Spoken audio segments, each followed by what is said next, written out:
Hello everybody out there, and welcome to another episode of the Talk That Talk Show with me, Barry Holmes. We are here for our 139th episode of the Talk That Talk Show, and I think it's so funny because my boy Jeff, I don't know if he was joking or not, but the thing he had said to me, he was like, yo, it's Talk That Talk Show Day. And I really believe that, it is Talk That Talk Show Day. Every Friday, you can bet your bottom dollar that Talk That Talk Show is going to be here no matter what, man. And, to have Jeffrey where we're on the Xbox and he's telling me, yo, it's Talk That Talk Show Day, that gets me so hyped to come here on the episode and just share some time with you guys. Shout out to Chris Shank Jr. says, talk your shit on our Facebook live stream.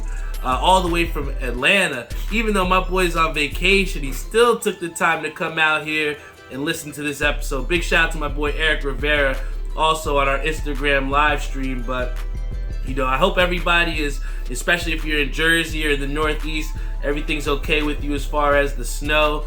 I know that it was a New Jersey state of emergency. Commuting, if you're going, to schools or going to the hospitals or wherever you're going to go to work.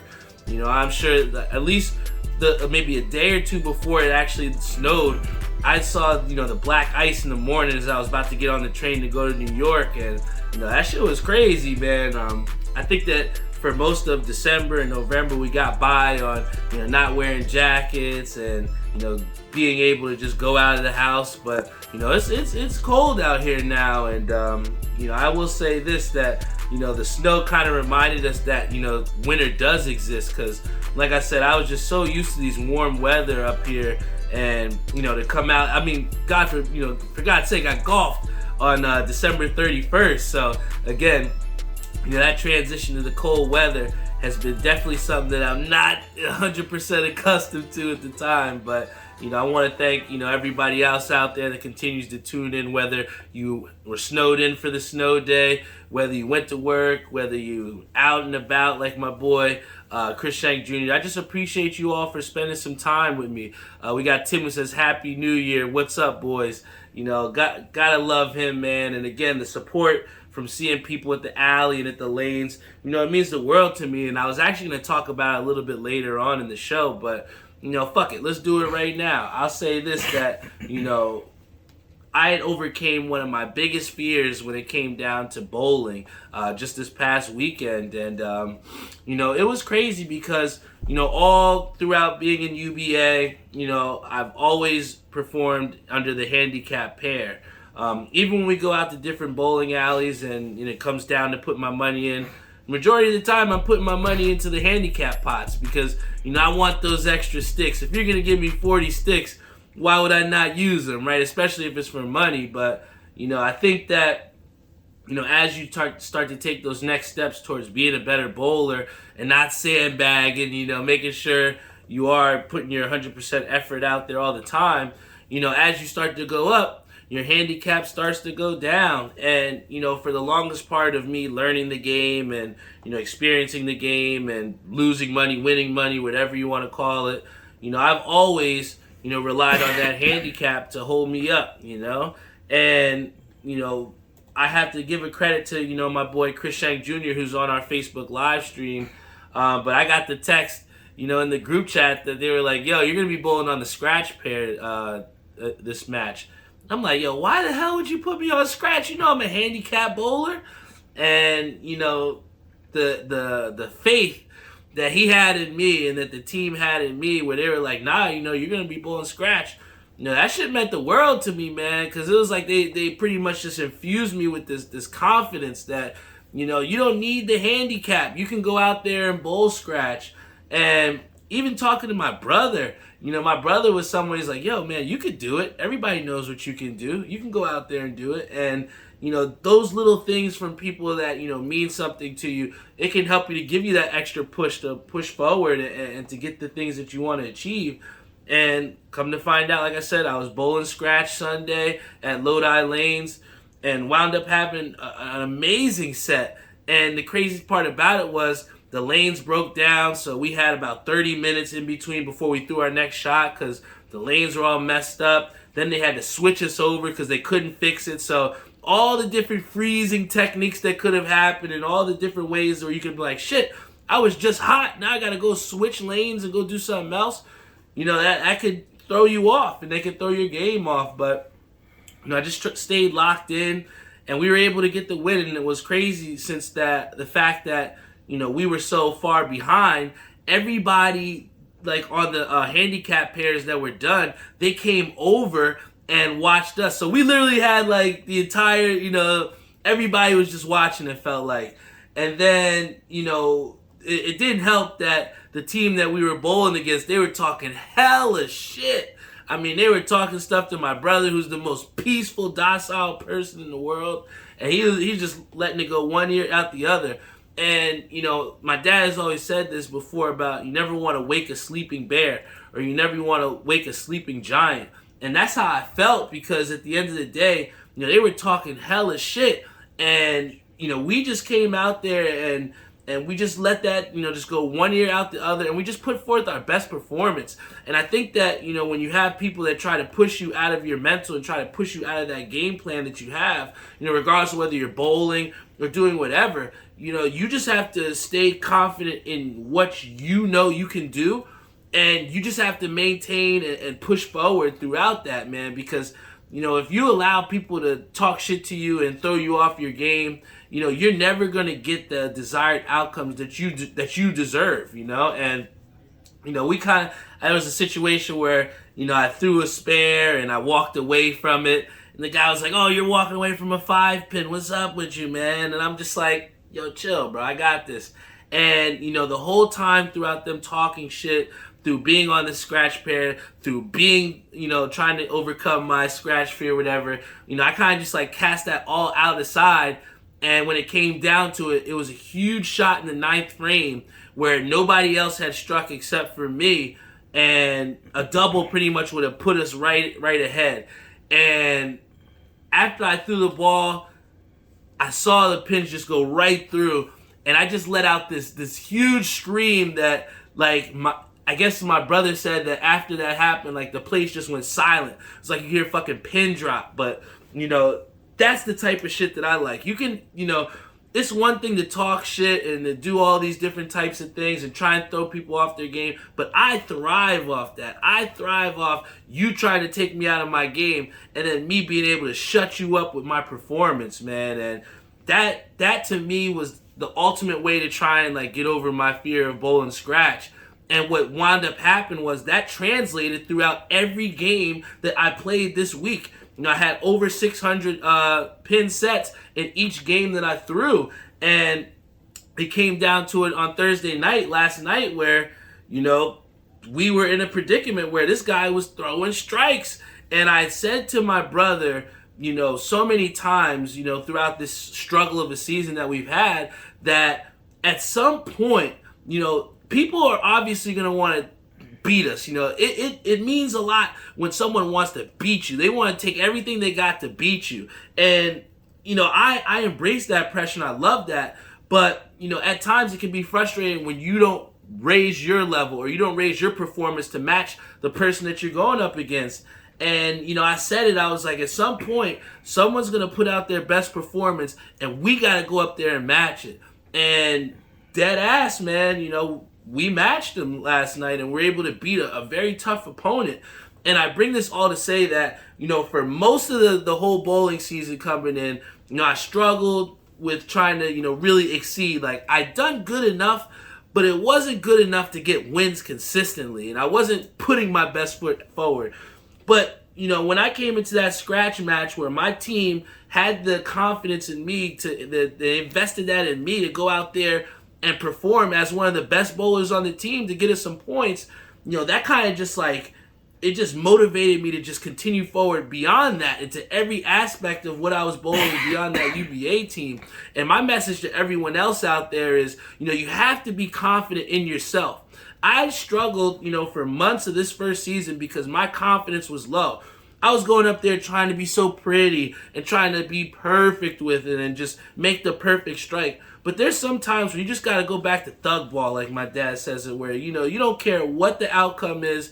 You put all you got into that shot and you live with the results. And I think that can translate to everywhere else, whether you're Bones Brims, who had a dope pin release that's going to be happening tomorrow at the drop. Big shout out to Bones Brims. Or whether you're anybody else who's on our Facebook Live stream just trying to get through the workday. If you can go through with confidence and you can go out there and not give a fuck what happens or don't give a shit what anybody says, there is no telling what you can do with those confidence, man. With that confidence. I can't tell you how hard it is for people. People think it's so easy to just come here on a podcast and talk to you guys and just have everything go willy-nilly, I think that because I've shown you the consistency that I'm not going to miss a week, that I'm not going to not be out here and give you all that I got, that people take that shit for granted. But it takes immense amount of confidence to come up here and show you guys who I am every single week.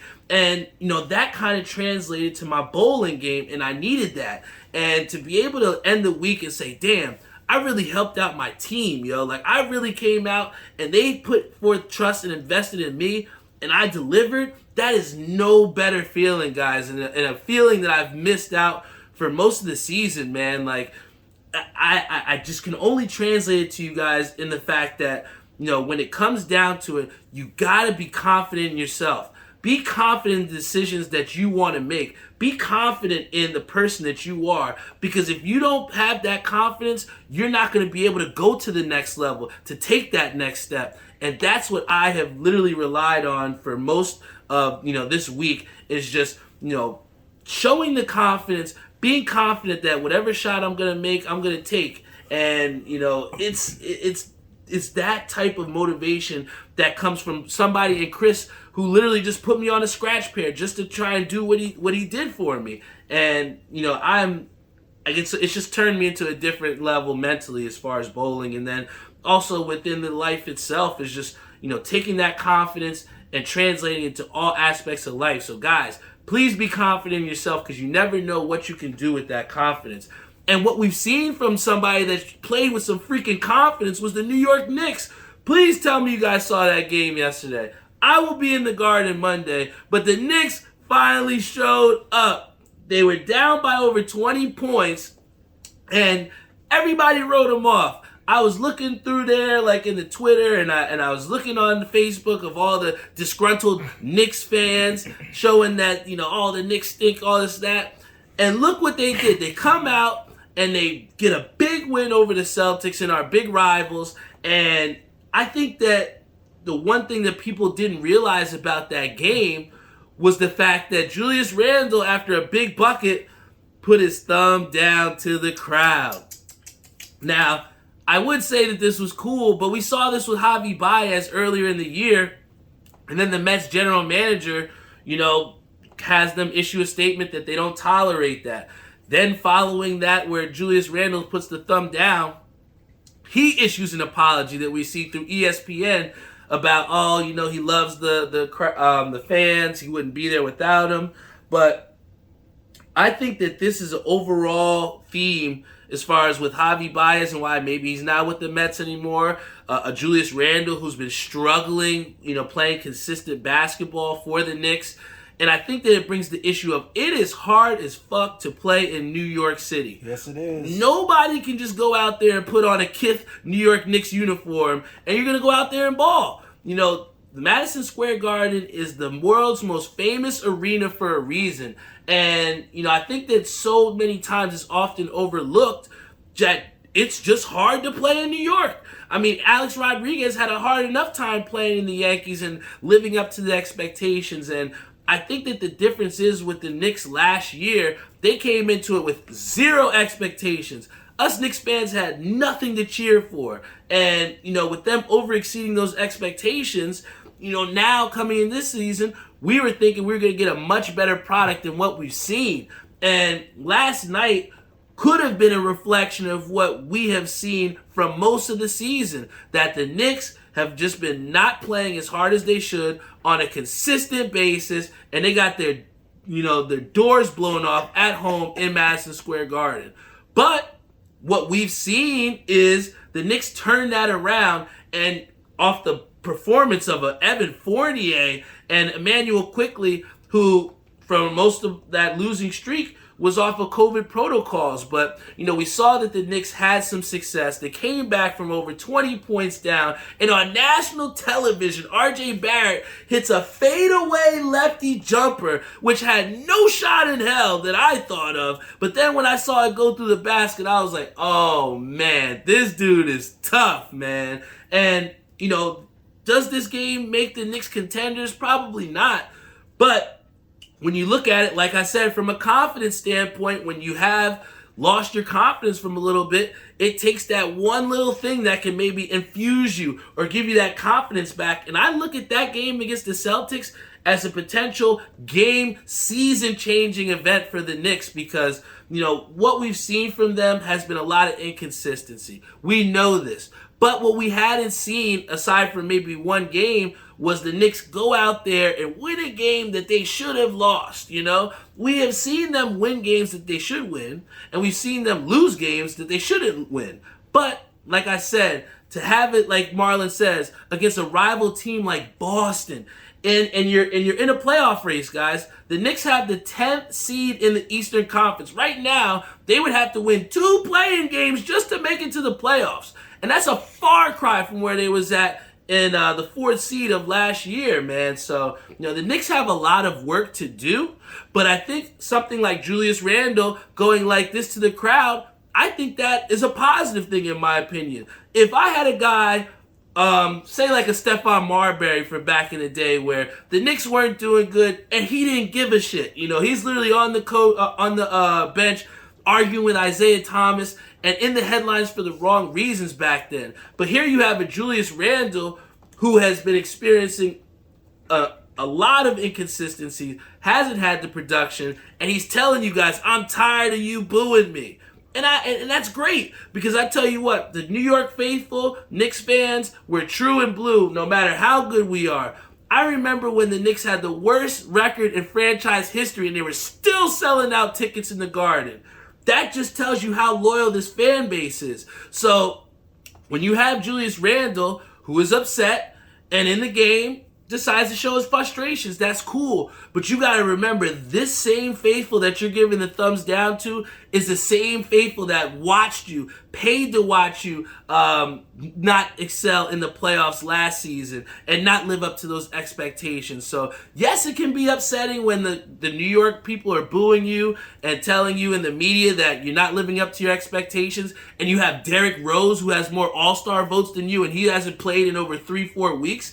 That can be frustrating, but it's all how you take things and flip it. If I'm a Julius Randle, if I'm an Evan Fournier, if I'm a guy in, Kemba Walker who just got benched and came back, you have pit stops in the road, but what are you going to do to flip those? What are you going to do to make sure that you can make a positive outcome and get into the playoffs, right? So I look at this win that the Knicks had and the frustration from Julius Randle being shown as positive things, and I think that this will put the Knicks forward in the right direction. But one person that we can't talk about as not going in the right direction has been in the media like crazy, and there's been so many different perceptions. People keep asking me about it all the time, but let's talk about it. Antonio Brown, I mean, if you didn't see it, during live in the middle of the Jets game, my man takes his stuff off, literally runs out, does some jumping jacks in the end zone, and just walks away into the sunset, man. And I think it's difficult because we've heard so many different stories. We heard that the Bucs were trying to sit him so he couldn't get contract bonuses. We heard that he was hurt and that he, refused to play. We heard that he has CTE. We've heard all the different things about Antonio Brown as far as he's mentally not stable enough to play football. But what I respect out of Antonio Brown is the fact that he had the ability to say no, and he did. And here's what I'll say, guys. I know there's a lot of people that in their different jobs or within your family groups or, whatever your friend groups, there's oftentimes people are going to come to you and ask you to do things that you're not comfortable with. And sometimes we tell people no, but then there's times that, we say, you know what, we'll do it. I love you, you're cool, whatever. I'll do it for you, but I'm not exactly comfortable with doing it. And I think that too often times people dismiss the fact that it's okay to say no. It's okay to say I'm not comfortable doing that. Here you have Antonio Brown, who said he was not comfortable enough to go out there and play. And now the narrative is switched by the coach in saying that he was, disgruntled about targets, because that's the easy way to knock things over. But Antonio Brown releases the text messages that say the coach was aware of it, even though he went out to the media and told us that he wasn't aware of it. Who do we believe, right? But all I can speak of is I'm not an NFL player, right? I don't have millions of dollars, right? But what I do know and what I can relate to is the fact that even in schools, administration will constantly try and ask you to do things that maybe I'm not exactly comfortable with, and have asked you, are you comfortable with doing? But yet, even though a no might not be the answer that they want, still we're pushed on and made to be, how can I say, where they kind of guilt trip you into trying to get the outcome that they want, even though you're not comfortable with it. And too often times, people are not afraid. People are afraid to say no.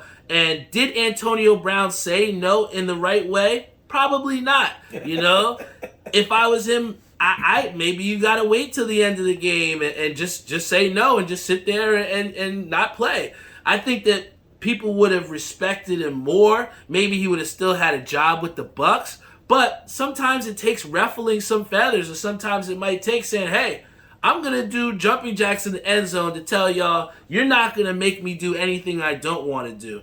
And I think that for anyone out there, whether you're K-Sam, whether you're Vitamin Z, whether you're Tim Secoria, nobody wants to be pressured into doing something that they don't want to do.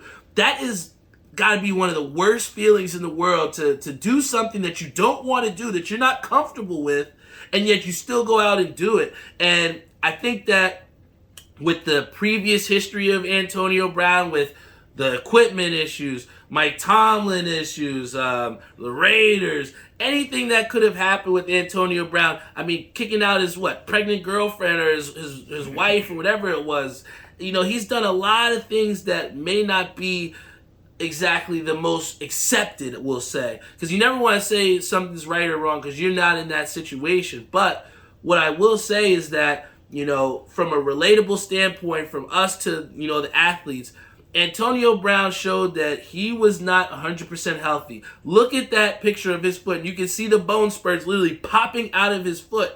But yet he still goes in, has a couple reps, and now the narrative is switched to he doesn't want to play. He doesn't want to be a Buck. He's refusing to play. It's so quick for people to change the narrative of things when we don't give them the things that they want. My boy, I joke so much because my boy said the funniest shit to me one time. I had an ex who had called me bipolar one time.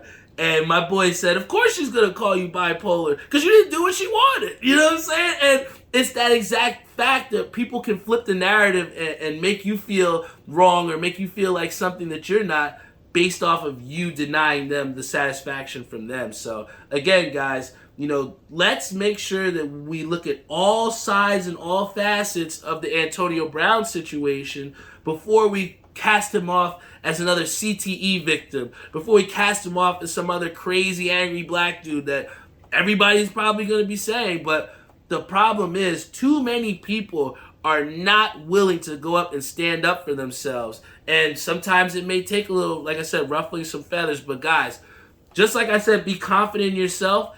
Don't be afraid to also say no to some things that you may not want to do, right? And, I think in closing, I definitely want to, do my beer review as always. I love my beer review, but the one thing that we have today that I wanted to do as opposed to having a regular beer is I wanted to have this liquor drink that I had just gotten for Christmas. And, it's too often times where I talk about mixes, you'll have these seltzers or you have these other types of drinks that, may not exactly be the flavor that we want.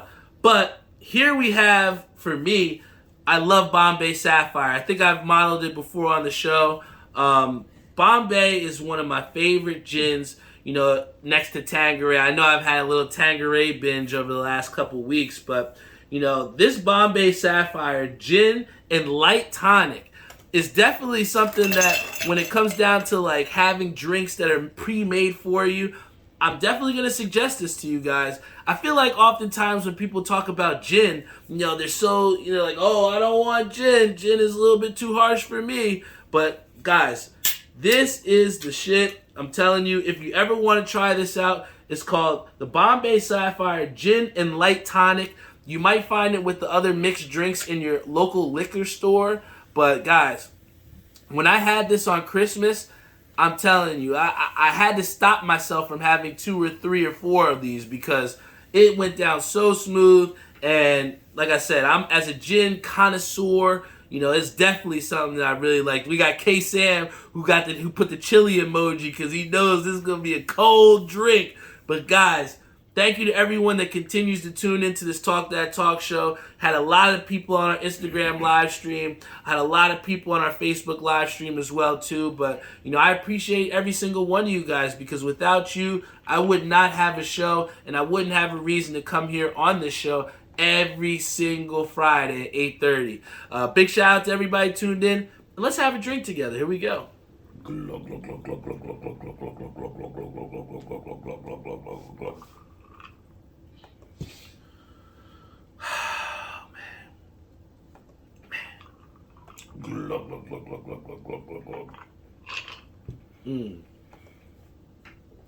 I tell you what, guys. Nowhere are you going to have a smoother gin drink than this one right here. I'm telling you, the Bombay Sapphire Gin and Light Tonic. I'm glad they pre-made it for me because I'm sure Carl and maybe Doc in the background let you guys know I make some strong drinks myself, so they really made this lighter than what I would, and that's what makes it very drinkable, guys. So this one is the one I would definitely suggest. But before I go, I definitely want to also show you guys something else. We had somebody who commented on my hat here. They said that's a great crown. Thank you so much. This was actually an ECAP City drop. I think it was like last week. Highlighted by my boy Koo. He did a great job in creating this. And like I said, guys, there's a lot of talent in New Jersey and a lot of talent within the Northeast as far as people making dope hats, incredibly dope hats. And a drop that's happening tomorrow is one at MyFitteds. Now, this drop that's happening at MyFitteds, guys, is going to be one that you don't want to miss if you're someone that's a big hat time collector. They had, I think, an online drop for all like the West Coast people and people that weren't in Jersey. But, this one that they have coming up, there's going to be a lot of dope hats on the resume. I think they have like a Yoshi-inspired Yankees hat, which is crazy, and then another Yankees hat that's inspired by the Lincoln Tunnel. But what I will say is, big shout out to my boy. He was able to hook me up with this one before the drop tomorrow, so I don't have to worry about if I won't get it, if I won't make it. So big shout out to, I don't want to put his name out there too much because, if you know, you know. If you know who it is, you know who it is. But, I'm just so happy to have the connection that I have to be able to, wear this hat and to get certain hats for people and then for myself as well, too. And that's all based off of the relationships that you build with people. And you don't just get to come out there and be a pillar. You know what I'm saying? You have to put that stake in the ground to become a pillar. And I think that, I've done that in multiple facets, aside from hats, outside of podcasting. And, the consistency to be that and the consistency to continue to do that is what will put me and will put you all in the same situations to have success. So continue to build relationships with people and, don't be afraid to do things without asking for things in return because you never know what you can get in return. And what I got is this really dope Mets hat inspired by the Wings of Fire book by Russet Sunset. This hat is absolutely fire. We got the 40th anniversary patch here. We like how that lime green accents with the two-tone blue. Guys, this has been the year of the two-tone, man. And this Mets hat, especially with a different top button here, The details in this shit is crazy, guys. And then we have the stitched in badminton on the back. And guys, when have you seen the sea, was it like a sea foam glass or sea glass green? I don't know what the UV to this one is, but yo, this hat is absolutely fire. White guts. This will be dropping in MyFitteds tomorrow.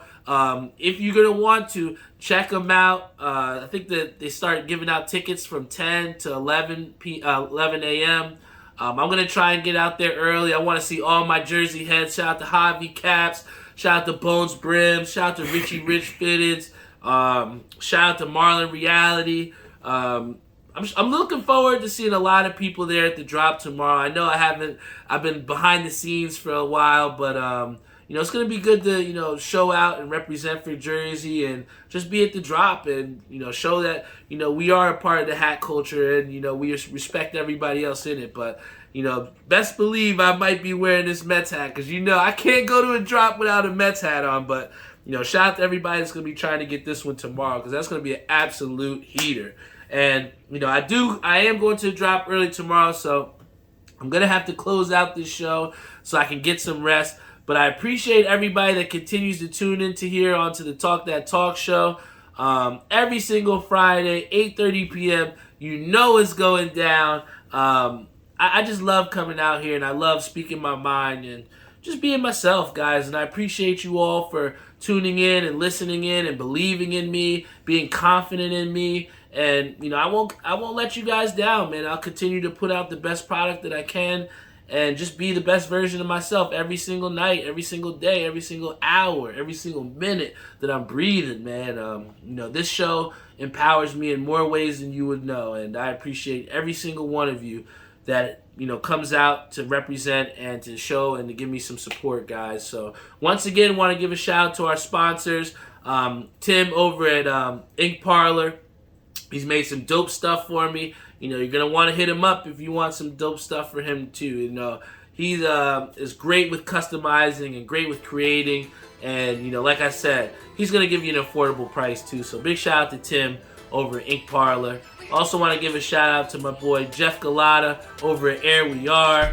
Like I said, especially with this new snowstorm that just came in, it's getting real cold. You're going to want to hit him up to try and get your heating done, all right? Also want to give a big shout out to my boy Joe Snow Maria over in New York Life, helping people to get their financial freedom every single day. And then a big shout out to my boy Savion Gaynor over at Skydive Socks. I'll be in line to try and see if I can get him a Mets hat too. Love him to death, man.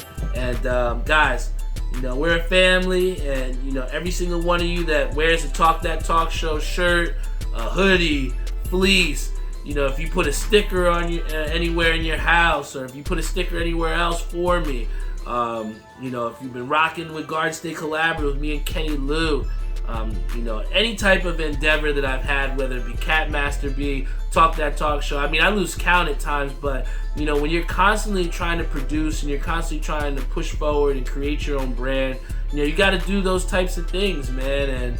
And I'm not willing, and I am willing to potentially fail, because I just want to know that anytime that I put my name on something, any type of brand that I create, that you're going to get 100% of me behind it, and I'm going to put everything I got into trying to make it succeed, man. And that's why, we still have people on the Instagram Live. That's the same reason why we got people on the Facebook Live. It's the same reason why we have people going to the website. The consistency to continuously be yourself, be confident in yourself, put out a great product, and just see what happens and live with the outcomes. That's what Talk That Talk show definitely represents. And I continue to try and get better, and just be patient with me as I continue to get better with you each and every episode. So I appreciate you all, love you all, and guess what? I'll see you next week for 140th episode of the Talk That Talk show.